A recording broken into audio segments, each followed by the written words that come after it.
বর্তমান সময়ে জনপ্রিয় রোমান্টিক জুটি ইয়াশ রোহান ও তানজিম সাহেরা তটনি।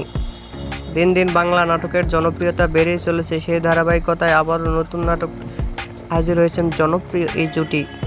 নাটকটির নাম শালিক বালিকা। এ নাটকটি অভিনয় করেছেন বর্তমান সময়ের আলোচিত অভিনেতা ইয়াশ রোহান ও আলোচিত অভিনেত্রী তটনি।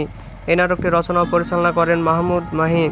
নাটকটি খুব শীঘ্রই ইউটিউবে প্রকাশিত হবে। আপনারা দেখতে চাইলে অবশ্যই ইউটিউবে দেখুন এবং নিয়মিত নতুন নতুন নাটকের আপডেট পেতে হলে অবশ্যই চ্যানেলটিকে সাবস্ক্রাইব করে রাখুন। পরবর্তী ভিডিওর জন্য অপেক্ষা করুন।